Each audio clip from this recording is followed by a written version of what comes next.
Life's too short not to have some fun, and that's what this show is all about. I'm Carol, the positive aging warrior. Welcome to Over 50, So What? Now, you may not think you can have fun with technology, but you can.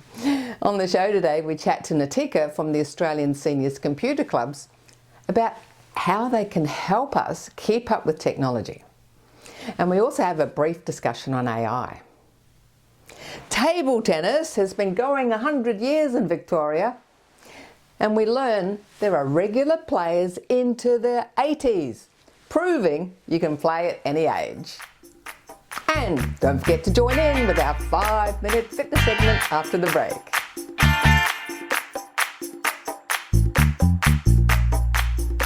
I don't know about you, but I remember the first time I used an electric typewriter, and the first time I used a computer, and the first time I used a mobile phone, and of course the first time I used Google. So much has changed over the past few decades.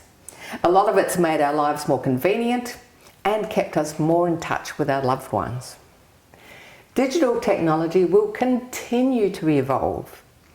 And to help us with this, we have ASCCA, the Australian Seniors Computer Clubs Association. And they're here to help us embrace digital technology safely, confidently and competently.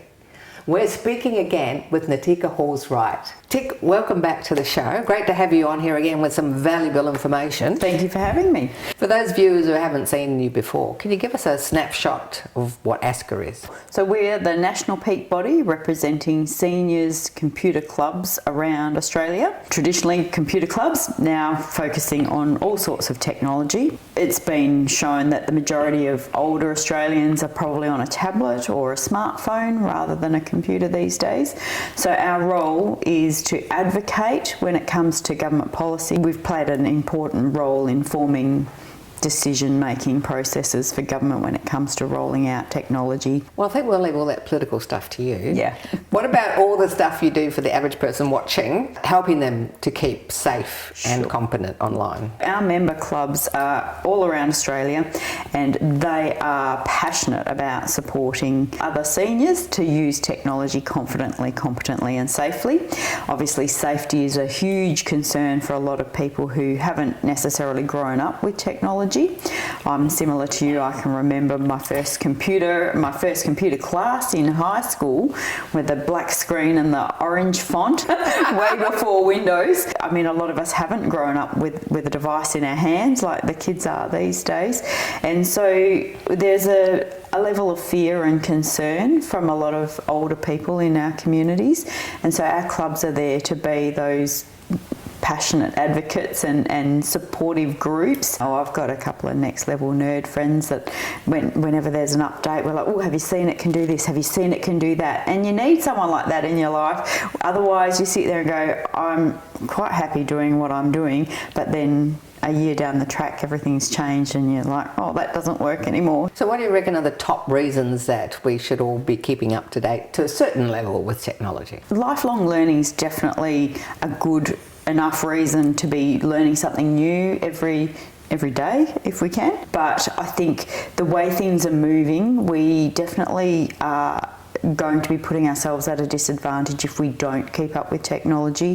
Things like, I know, the boring stuff like having to do MyGov and having to do, your bills online. I think being able to keep up and keep our brains active enough so that we're continuously learning and updating our knowledge, because that's the way tech is moving, it's not going to stay the same. So we need to keep abreast of it. Well, talking about the way tech is moving, AI is just bombarding every app that you open. Yes. I mean, you can't even send an email now without AI wanting to write it for you. Yes. So can you give us a comment about AI and what's happening there? I love the opportunities AI can bring. I own my own small business as well as all the work I do for ASCCA.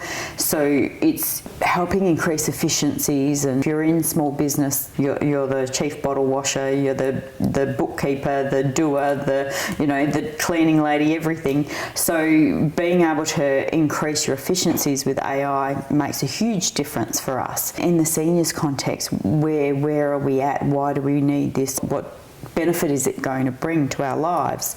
And I think that there's a whole variety of options there. Like you say, AI jumps in and wants to make your language a bit better and all that sort of stuff in your emails. And for some people, please use that. Please. But for a lot of us, it's like, do we really need that? I mean, I'm enjoying the fact that I can do a big brain dump of what I'm thinking, and it's not necessarily coordinated, and it will come out with something that someone else could follow, and I'm like, oh yeah, but then you go and you tweak that so that it sort of becomes more you than just a like AI generated spiel. There are apps out there that you can punch in what's in your fridge, what kind of equipment you've got, like you've got a stove and a pot and blah blah blah. Give me some ideas for dinner. So to take that mental load off you, thinking, because I don't know about you, but thinking what to have for dinner every night for the last however many years, punch it in and AI can go, oh, what about this? And it can punch out a recipe. There's definitely quirky things that we can do and things that might add a bit of value. I'm very excited about some of the opportunities that AI is bringing, but it's about being aware of where your information's going, what they're doing with that information. Anything we put in as a rule, you should assume that that is being used to train the next iteration of that language model. Artificial intelligence is probably a bit of a misnomer. It's not actually intelligence, it's a language model. So it's just regenerating patterns that it's learnt. So it's not actual intelligence. It's not up for world domination just yet. Yeah, and I think because I personally would like to learn more about it and how to control it, because a recent example is a birthday came up and it's just started writing this birthday message. But that's not personal. I didn't write that. There's a big discussion around AI and proprietary and who owns the content that AI is punching out. But ultimately you have to put the prompts in, and the prompts are from you. That's the new skill. That's what's going to be in demand. Those of us who can prompt efficiently and effectively, and then never ever take what it spews out on face value, always tweak it and personalise it. So it is you if you're putting the ideas in the first, and it's just refining you, and then you refine it. So what are the most common courses and information that people are looking for in the seniors sector? I do think that there's a huge demand on smartphones and getting the best out of those. We do offer a fair few fun bits and pieces like digital photography and creative writing and all of those sorts of options. Project-based work is always going to be more attractive. If you've got a club that has a family historian or someone who specialises in that side of things, then you can go along and learn how to start the family tree. If you're avid gardeners, the photo app on your iPhone or the Google Photos can now help you identify what plants you're looking at. But on the flip side, when you mentioned government departments and things, I mean, if you're really getting frustrated and you don't know what you're doing with your MyGov, your Centrelink, those sorts of things, you might think, I just want to be able to get that out of the way. It's a nightmare, it's a headache. I just want to be rid of that headache. That would be a good place to start. You can actually help them navigate specific areas like that. Yes, we can, yep. So there's a whole bunch of resources out there that we have access to through the Be Connected program, and MyGov is a big part of that. And I think our focus at ASCCA is helping to unravel all those bits and pieces. Excellent. Well, thank you so much for all of that. You're welcome. Thanks for having me.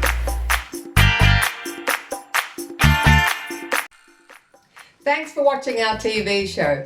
Be sure to hit subscribe and then you'll never miss an episode. Jump on Facebook, join our group, get in on the fun, fitness, wellness and inspiration.